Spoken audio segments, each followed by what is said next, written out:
What if I were to tell you the next TCG ban list will be revealed on Sunday and I already have all of the answers? I call cap? I would doubt you, brother. Look, man, I'm not gonna lie. This is 100% speculatory. I can't guarantee that this ban list is 1000% the ban list. But what I can tell you is that the person that sent me this ban list, which I'm not gonna leak their name, by the way, keep sending me that information, pretty please, I appreciate it, was 100% right the last time. And I think it's worth talking about because this ban list is really good. Is there a link to the ban list? No, I just told you. Confidential. Let's go ahead and jump on in.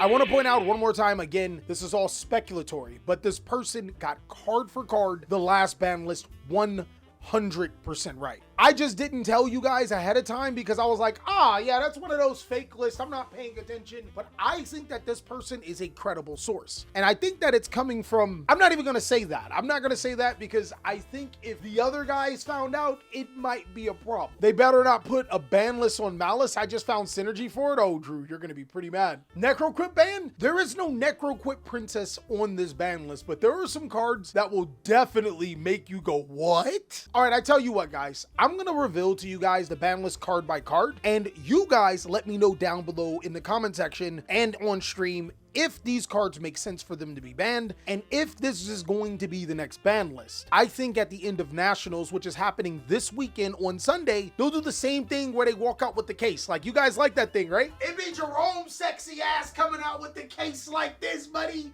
and then he opens the case and it be the ban list right here. He does exactly what I'm talking about, dog. Why Indiana though? Because Michael Jackson is from Indiana. I don't know what else to tell you because that's the only thing good to ever happen in Indiana. All right, guys, enough of my yapping. No more capping, and let's get some traction. So for the ban list, there's 1, 2, 3, 4, 5, 6 banned cards, which is way more than they've ever done. And Yugioh players, it's going to be a terrible day for you because instead of banning monsters like Yugioh Detonator or even something like Ice Yugioh, they went straight to the head and banned Yugioh Duo Drive. I think that is huge.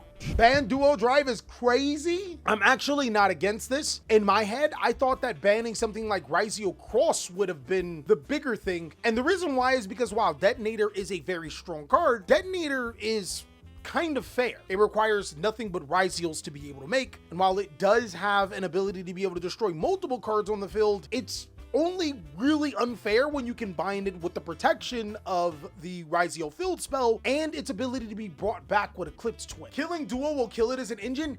Exactly. And that's what Konami does. They don't necessarily go for the neck for a deck. They kill it as a part of an engine. Speaking of engines and generic rank 4s, there are some really tough monsters that just so happen to be generic rank 4 monsters that allow you to get into other things. So on this ban list, there is King of Feral Imps 2, and it makes so much Konami sense because it just got an ultra rare and a Starlight rare printing. Bro, you can't tell me. You cannot tell me that this doesn't make sense for them. I don't know about you guys, but I am still salty from 2009 or so when we got Crush Card as a rare and then immediately the week after we got it banned. This feels so like Konami for them to give us a high-end rarity or a reprint to a card that was really sought after, only to ban it a short while afterward. They probably do it so people with a smaller budget can at least play the best cards of the format before it gets banned. For how long? Think about it. Battles of Legends Monsters Mayhem came out, what, 2 weeks ago? The ban list is next week? I'm just saying, it does sound really Konami-like. Can't you get in trouble for leaking this? Yeah, but I'm gonna tell you guys how it is. I simply don't care. And it's mainly because I like you guys. I want to say that this ban list is speculation, guys. I'm making this ban list up, and if I just so happen to get every single card right and get the event right, you guys got to subscribe to the channel. Also, one more thing to point out, you guys got to check out the new mat we got. It's dope, isn't it? This cloth mat is a collaboration between MetaMats and I. We are changing the game, and I think it is one of the best cloth mats without the zones. You know, the Spellground-ish like mats. It is so freaking cool. They even have one in a new fabric, and if you guys don't know exactly what I'm talking about, let me show you. This fabric is the version 2 fabric, and it feels like Spellground version 2-esque, right? I wouldn't say that it's 1-for-1, but it's close. If you guys are excited to purchase a mat like this, then you can go ahead and check out metamats.com. And for the people that want to buy the most amazing sleeves in the world, Ravenwing, go ahead and go to TheCaliEffect.com. But let's move on to the next cards in the ban list. So after King of Feral Imps, the next card to be banned is Harpy's Featherstorm, and that 100% makes sense. Harpy's Featherstorm is one of the most busted Yu-Gi-Oh cards of all time, and the worst thing about it is that this card probably should have been banned a long time ago. I think personally, Konami is pushing towards Xyz becoming the forefront of Yu-Gi-Oh again. And the reason why I think this is not only because of the introduction of Yugioh, the Utopia support being especially bomb, but the new meta is going to be K9, which is focused on rank 5. We've also been receiving other Xyz support like 7th Tachyon and a little bit too much of Galaxy Eye support and everything in between. Harpy's Featherstorm is searchable through Triple Tactics Thrust, and if we're moving more towards that Xyz based format, Castell is really easy to make. So it basically turns to, I get hand trapped, well, I'm gonna skip your whole turn. Featherstorm should have been restricting to Harpy specifically. I don't think that card should have existed personally, because even as a Harpy player, come on, skip the whole turn? There's like no even real way to stop it. So next is going to be another card that makes so much sense. This one is a Mermail hit. Barrier Statue of Torrents being banned actually falls in line with Barrier Statue of Stormwinds being banned as well. Mermail players were able to easily special summon this card to their side of the field and create a situation where if you didn't play a water deck, well, you were cooked. And the only good water deck outside of Mermail is Crystron. So if you didn't play those two decks, you are almost losing. Ban all statues? I 100% agree on this, and so far, I'm not gonna lie, this ban list has been fire. If you follow the theme of this particular ban list, it's getting rid of Floodgate Yu-Gi-Oh cards, and it's getting rid of very overpowered generic Yu-Gi-Oh cards. Which brings us to the next card that's banned. It's gonna be Infernal Flame Banshee. Infernal Flame Banshee was a point of contention. A lot of you guys said Arch Nemesis Protoss being banned, which I think banning Protoss is a really good idea. The only problem with that is that if you ban Arch Nemesis Protoss, you admit that unbanning the card was a problem. And you guys know most people don't like admitting when they're wrong. So we do this whole circular movement until we're forced to ban the card. And fortunately enough, banning Infernal Flame Banshee would be part of the circular movement before you have to ban Protoss. Cool, so we just banning every rank 4 extender this format? Abysmal, I think you have to look at it like this. If we genuinely are moving towards a Yu-Gi-Oh where Xyz monsters get more support, you're gonna have to clean up some of those Xyz monsters that Konami made beforehand that can be terribly powerful. I want you to remember cards like King of the Feral Imps and Infernal Flame Banshee aren't necessarily powerful cards, but now that Yu-Gi-Oh has evolved to give out more Reptile and Pyro support, the cards are starting to get really, really strong. Rongo becomes free again? In your dreams, dog. So guys, the last and number 6th card that is banned is gonna be crazy. I want you guys to guess what is the last card that is going to be banned. I will give you guys just a small hint. I don't like the deck, artwork-wise. White Binder? Holy!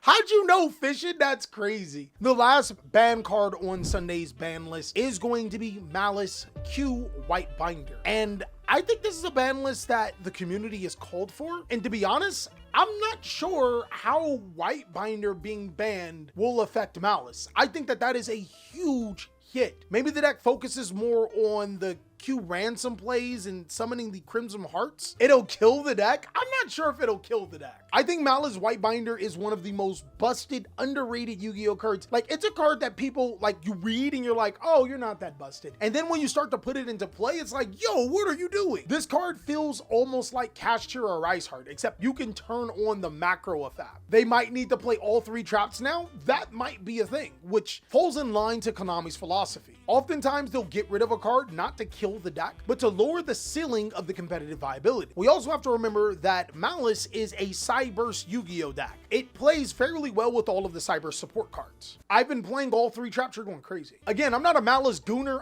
Malice player. I don't know exactly how powerful that would be, but let me know what you guys think down below. If you guys are disappointed enough in this ban list, then it feels pretty good. Paradise ban? Grim. That's why I believe this list is real. What Paradise does is that you can detach 2 materials from this card and each player rolls a 6-sided die twice.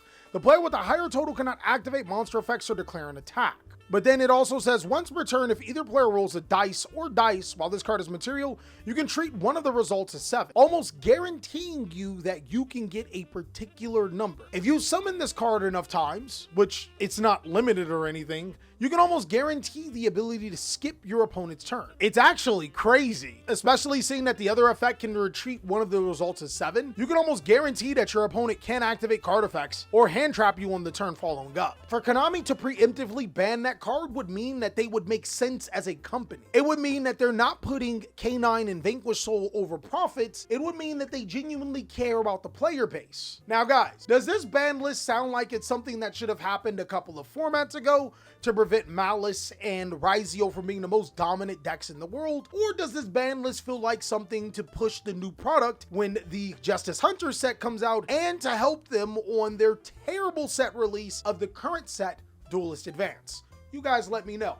So the last 2 cards that we have so far, I don't think there's an unlimit. I don't think there's a semi-limit. But one of the cards is Mitsurugi Prayers being limited to 1. And I personally think that this is a good thing and a bad thing. Mitsurugi already having a card on the ban list in King of Pharaoh Imps and a card limited, I think it solidifies it as the best TCG exclusive of all time. Like, it's not even close. But at the same time, Mitsurugi Prayers to 1 hurts Mitsurugi as a pure deck. The problem with Mitsurugi is that it was splashed into everything. It was really powerful. But taking away and hitting Mitsurugi Prayers hurts the deck overall. Thanks, Yugioh players, you ruined it. Brother, I'm saying, man, like the Orcus Mitsurugi players were okay. Yugioh abuse everything. Yugioh are starting to abuse Utopia, so you're not wrong there. The very, very last card on this list is Zodiac Trident. I think that this list makes way too much sense for it not to be Sunday's list. The reason why Zodiac Trident is perfect is because while you take away the rank 4 monsters that are problematic, like King of Pharaoh Imps and Infernal Flame Banshee, you bring out cards that just simply aren't, like Zodiac Trident. The card's not good. Nobody ain't got no time to be playing all those cards in the extra deck to exceed summoning the Zodiac Trident. Like, this card's a literal worse Yugioh detonator. But that's what I have for the next Yu-Gi-Oh ban list. I promise you guys, I'm gonna have my eyes glued up on Sunday to see if this list is real. And if it is, I need all of you guys to join on TheCaliEffect.com and purchase your Future Seeing Raven Wing sleeves today. Here's a picture of your future sleeves that you're gonna be buying for the rest of your life. All right, take a good mental note. You're gonna see it everywhere soon. Also, be sure to catch us on stream Monday, Wednesday, Friday, 3 p.m. Pacific Standard Time. Be sure to check out these other videos so I can catch you on the next one.